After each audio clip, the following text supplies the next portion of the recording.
the shadows of Auschwitz and the women who served. When we hear the word Auschwitz, the mind fills with images of barbed wire, starving prisoners, gas chambers, and the machinery of death. It is remembered as one of the darkest places in human history, a factory of suffering during the Holocaust. Yet buried within this horror is a chapter that is often overlooked: the story of the female guards who served at Auschwitz. While the commandants and SS officers have received most of the infamy, many women stood alongside them, participating in brutality, torment, and murder. What makes this story even more chilling is not just what they did, but how their fates ended, with brutal public executions that shocked the world. At the start of World War II, the Nazi regime had already begun recruiting women to serve in concentration camps. Most of them were young, between the ages of 18 and 30, and often from working-class families. Some were former nurses, factory workers, or even housewives drawn into the Nazi system by propaganda, opportunity, or the allure of power. They were trained at Ravensbrück, a women's concentration camp, before being deployed to places like Auschwitz. Once inside the camp, these women transformed. Stripped of empathy and filled with a dangerous sense of authority, they became overseers of cruelty. They carried whips, dogs, and rifles. They decided who lived and who died. Survivors later testified that female guards could be even more vicious than their male counterparts, often enjoying the humiliation of prisoners. Women like Irma Gries, known as the Hyena of Auschwitz, and Maria Mandel, nicknamed the Beast, became infamous for their sadism. Gries, in particular, barely in her 20s, developed a reputation for selecting prisoners for the gas chambers with an almost casual cruelty.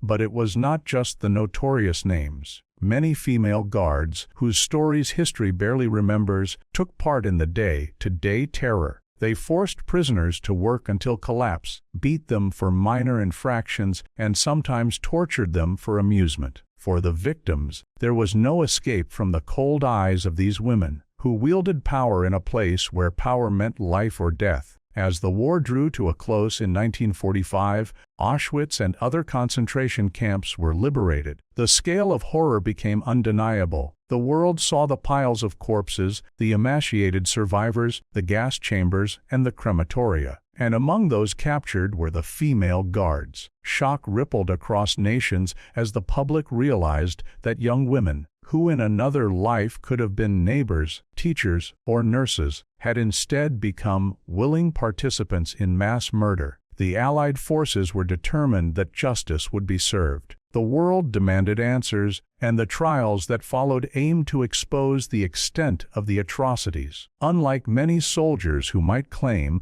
they were simply following orders, the female guards faced a damning reality: their crimes were personal, deliberate, and often sadistic. When these trials began, they became spectacles. Survivors testified against their former tormentors, detailing the unimaginable pain inflicted by women who once smiled while condemning others to death. The accused sat in court, many trying to appear innocent, some denying their role, while others coldly admitted what they had done. But there was no escaping the evidence, no covering up the cruelty. The world was watching, and the demand for justice grew louder with each testimony. What followed would shock even those hardened by the horrors of war: brutal public executions of the very women who had once wielded power inside Auschwitz. Crowds gathered, not just to witness punishment, but to confront the chilling reminder of how ordinary individuals can become agents of evil. These executions became infamous, not only for their severity, but also for the deep questions they raised about guilt, justice, and the capacity for cruelty within humanity. The trials that shocked the world.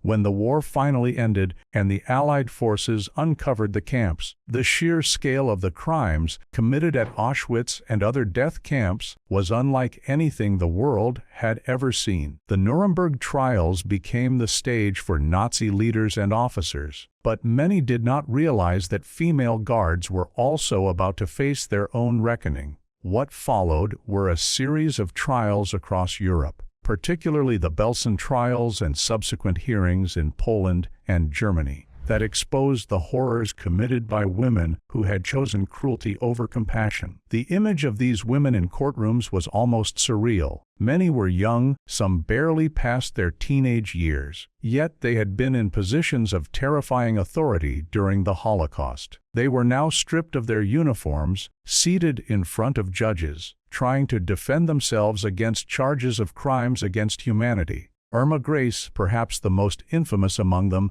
sat in court at just 22 years old, accused of overseeing torture, beatings, and mass selections of prisoners for the gas chambers. The press called her the "beautiful beast," a disturbing nickname that highlighted the contrast between her youthful appearance and the sadism described by survivors. The testimonies were harrowing. Survivors described being beaten with whips and rifle butts. They spoke of dogs trained to attack at the slightest sign of weakness. They recalled the cruel delight some guards took in watching prisoners collapse from exhaustion or starvation. What shocked many observers was not just the brutality, but the banality with which it was carried out. These women did not appear as monsters on the outside. They smiled, laughed, and joked even as they condemned prisoners to death. This unsettling normalcy of evil forced the world to question how such cruelty could live inside people who otherwise seemed ordinary. In court, the female guards tried different defenses. Some claimed they were just following orders, and that refusing would have meant punishment or death for them. Others insisted they were never as cruel as survivors alleged, minimizing their roles in the system of terror. A few showed defiance, standing by their actions with chilling coldness. But the weight of evidence was overwhelming. Witness after witness recounted names, faces, and acts of cruelty. And in many cases, the same guards were accused repeatedly, their reputations for sadism remembered by countless prisoners. The trials were not just about justice, they were about making sense of evil. The world had always expected men to dominate stories of war crimes, but here was undeniable proof that women, too, had played central roles in the machinery of genocide. The public followed these cases closely, their curiosity mixed with outrage. Newspapers around the world published photographs of the women in court, descriptions of their crimes, and updates on the verdict. To many it was unthinkable that women, often associated with nurturing and care, had chosen brutality instead. The shock was amplified by the fact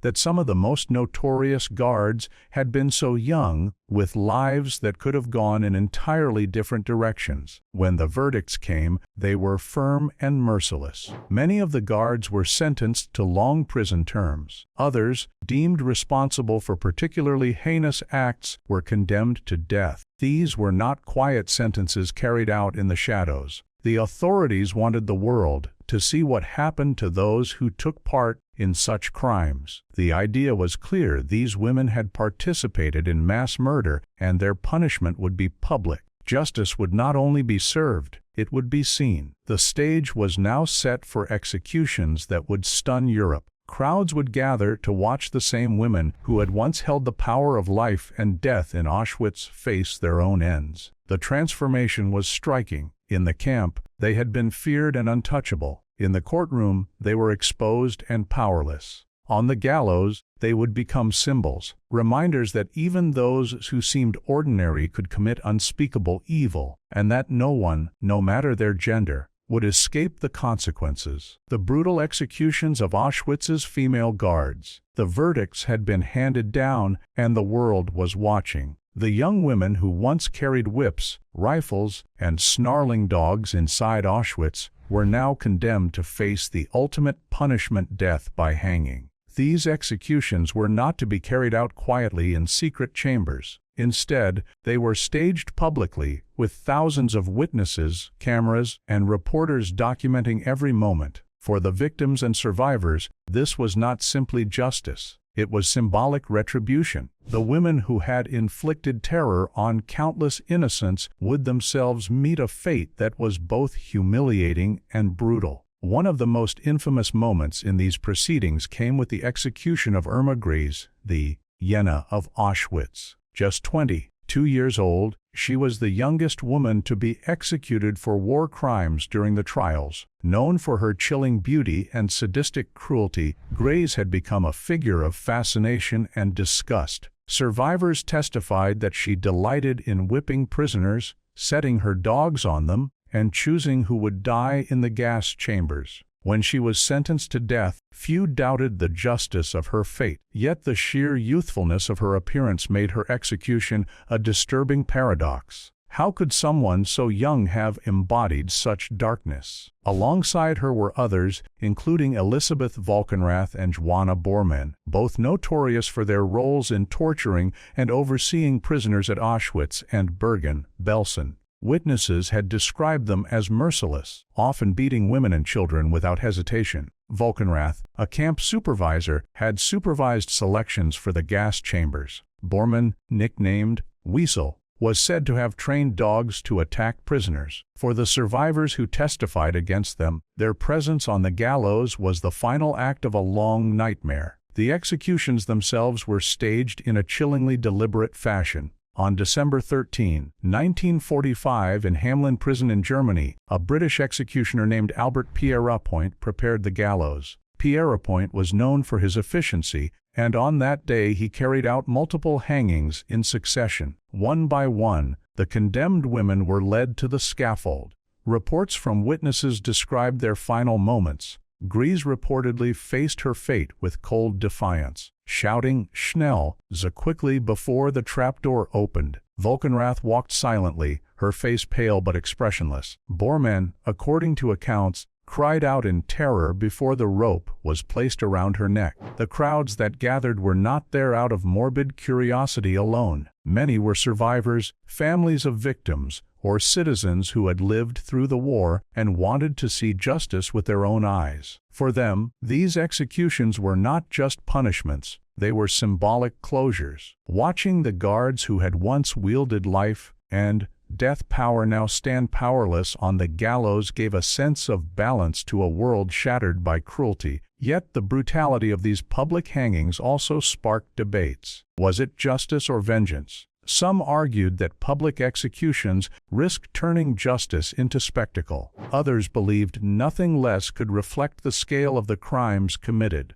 These women had terrorized entire camps, sent thousands to their deaths, and shown no mercy. For many, it was fitting that they met their ends publicly, their names forever tied to infamy. The executions did not erase the horrors of Auschwitz, but they did leave a lasting mark on history. They served as grim reminders that evil was not confined to one gender, one age, or one face. Irma Grace, Elisabeth Valkenrath, and Joanna Bormann became symbols of how ordinary women could be transformed into agents of terror under the Nazi regime. Their deaths on the gallows were both justice served and a warning carved into history. The world would not forget, and it would not forgive. Shockwaves across the world. The executions of Auschwitz's female guards sent shockwaves far beyond the prison walls where the gallows stood. The world had already been horrified by the revelations of the Holocaust. The mountains of shoes, the skeletal survivors, the gas chambers still reeking of death. But the sight of young women, some barely out of adolescence, being led to their deaths as convicted war criminals was something no one had fully prepared for. It challenged stereotypes,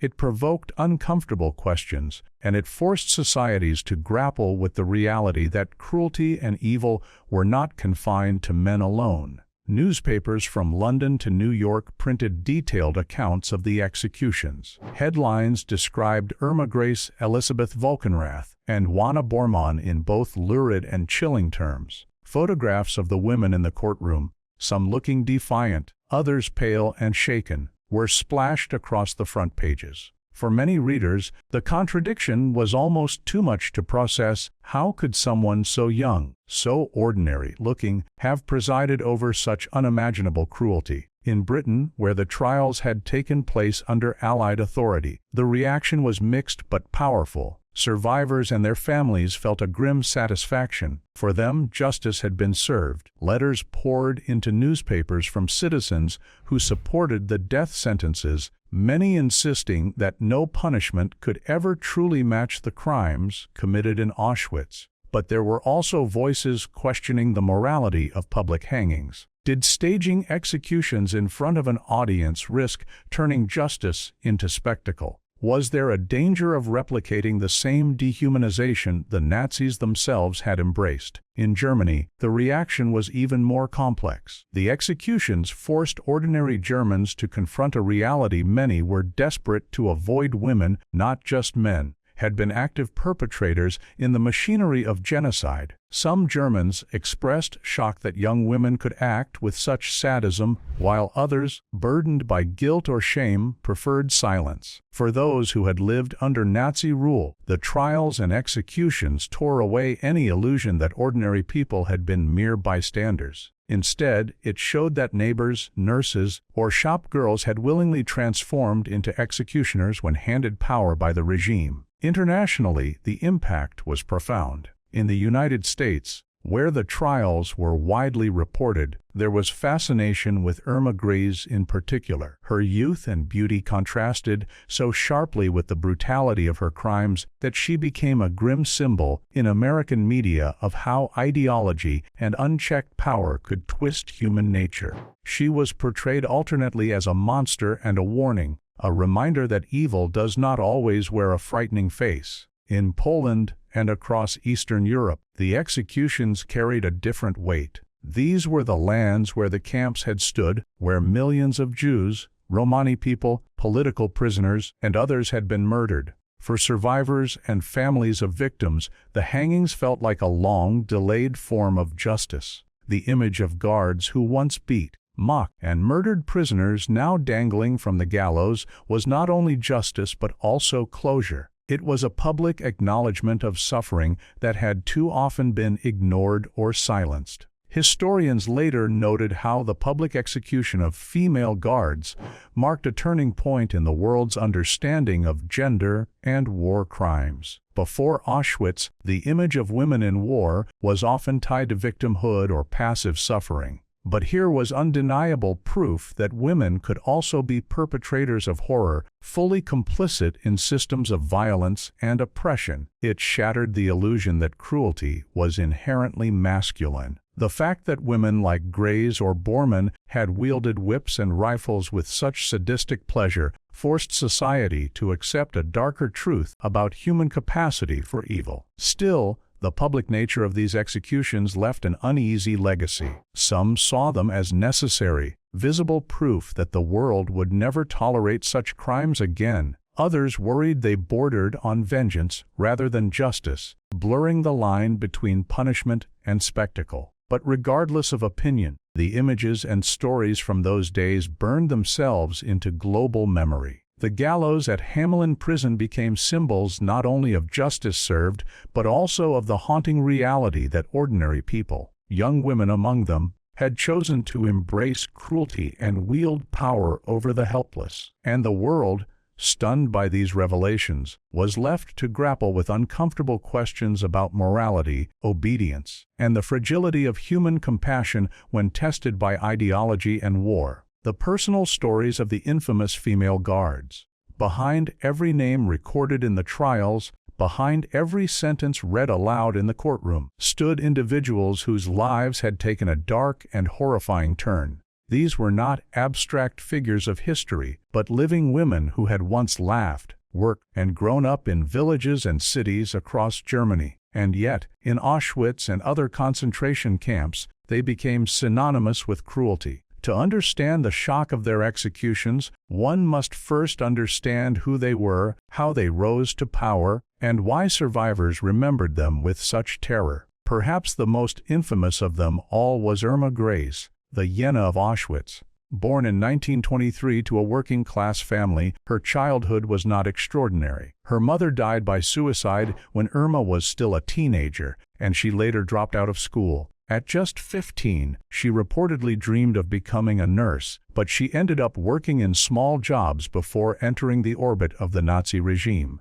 By 19, she was training as a concentration camp guard, and within a few years, she had become one of the youngest and most feared female overseers. Survivors described her sadism in chilling detail. Grace carried a whip and a pistol, using both liberally. She unleashed dogs on prisoners, often for the slightest disobedience. She was said to laugh as she beat women bloody, sometimes aiming for the faces of those already starving and weak. What shocked survivors most was not just the violence, but the pleasure she seemed to take in it. At 22, she was already one of the most hated figures in Auschwitz. Another was Elisabeth Volkenrath, who worked first as a hairdresser before joining the ranks of the SS guards. By the time she was transferred to Auschwitz, she had risen quickly to become an Oberaufseherin, or senior overseer, responsible for supervising other female guards. Survivors described her as cold and ruthless, ordering prisoners into selections for the gas chambers without hesitation. She, too, was young, barely in her late 20s when she wielded enormous power over life and death. Unlike Grace, Volkenrath did not display outward glee in her cruelty, but her lack of humanity left an equally chilling impression. To the prisoners, she was a silent but deadly presence, someone whose decisions could mean instant death. Joanna Bormann, older than Grace and Volkenrath, earned the nickname Weasel. She had worked as a domestic servant before joining the Nazi guard ranks. Survivors testified that she was infamous for using her dogs as weapons, training them to bite and tear into prisoners at her command. Her cruelty was remembered vividly, especially by those who witnessed her unleashing the animals on women too weak to work. Bormann was said to smirk as the dogs attacked, standing by with a detached cruelty that made her one of the most feared guards in the camp. There were others too, like Maria Mandel, who became head of the women's camp at Auschwitz and was later executed in Poland. She was remembered for her role in selecting prisoners for the gas chambers, including thousands of children. Survivors said she sometimes stood in the shadows, silently pointing out who would live and who would die, her gestures sealing the fate of entire families. What tied these women together was not only their brutality, but also how ordinary their lives had once been. They had not been born monsters, they had been shaped by ideology, indoctrination, and the corrupting allure of power. Once given authority inside Auschwitz, they embraced it with terrifying eagerness. For survivors, these women remained etched in memory long after liberation. Testimonies described their faces, their voices, and their cruelty. Some survivors admitted that the women guards could feel even more terrifying than the men, because their violence often seemed personal, rooted in disdain rather than duty. The sheer normality of these women made their crimes all the more disturbing. If people like Grace, Volkenrath, and Bormann could commit such acts, what did that say about the capacity for evil in ordinary human beings? Their executions, then, were not just punishment. They were the final chapter in lives that had veered irreparably into darkness. For the world, their deaths were a warning. For survivors, they were a release. And for history, they remain haunting examples of how ideology, unchecked power, and hatred can transform even the most unremarkable individuals into agents of unimaginable cruelty. The legacy of justice and the lessons history cannot forget. The brutal public executions of the Auschwitz female guards did not simply end with ropes snapping beneath the gallows. Their deaths resonated across decades, becoming symbols in the long struggle to understand justice, gender, and the human capacity for cruelty. Even now, almost 80 years later, the legacy of those women and their punishments continues to haunt historical memory. For survivors, the executions were a kind of closure. They could not bring back the millions murdered in Auschwitz and other camps, nor could they erase the pain carved into their bodies and souls. But watching the women who had tormented them finally stripped of their power offered a rare moment of retribution. The guards who once shouted orders, cracked whips, and smiled as prisoners fell to the ground were now the ones trembling, facing a justice they could not escape. Survivors later recalled the executions as necessary, not out of vengeance, but out of recognition that true accountability had to be visible, undeniable, and final. In the broader world, however, the legacy of those executions provoked uncomfortable debates. On one hand, they stood as proof that no one, not even young women, could escape justice for crimes of such magnitude. On the other, they forced society to reckon with the reality that women could be as active, as vicious, and as complicit in mass atrocities as men. This was deeply unsettling at the time, because cultural stereotypes had long associated women with care, nurturing, and innocence. The spectacle of women like Irma Gray's or Joanna Bormann swinging from the gallows shattered those illusions. They were not passive bystanders, they were participants, and that truth forced a permanent shift in how historians, courts, and ordinary people understood the nature of evil. The executions also left a complicated imprint on the discussion of justice itself. Public hangings had once been common across Europe, but by the mid-20th century, many nations were abandoning them as too brutal, too close to vengeance rather than measured justice. Yet here, in the aftermath of genocide, public executions seemed necessary. They were meant to stand as visible proof to survivors, to citizens, and to the world that crimes of such scale would not be hidden away in quiet prisons. Justice had to be performed, seen, and remembered. Whether this was justice or a spectacle remained a point of contention, but there is no denying its lasting impact. In historical memory, these women remain infamous. Irma Gray's name is perhaps the most enduring, her youth and cruelty making her a grotesque symbol of Nazi sadism. Historians often point to her as the embodiment of Hannah Arendt's banality of evil, the unsettling truth that ordinary people, when given authority and indoctrinated with ideology, can commit extraordinary crimes. But she is not remembered alone. Volkenrath, Bormann, Mandel, and others remain etched in testimony, photographs, and documents, their faces and stories warnings to every generation that follows. Their executions also influenced later war crime tribunals. From Nuremberg to The Hague, from Rwanda to the Balkans, courts have consistently recognized that women are not merely victims of war, but can be perpetrators as well. This recognition owes much to the precedent set in the aftermath of Auschwitz, when female guards were held accountable in exactly the same way as men. And yet, perhaps the greatest legacy lies in what their stories reveal about human nature. Evil does not always look like a dictator in a uniform or a soldier on the battlefield.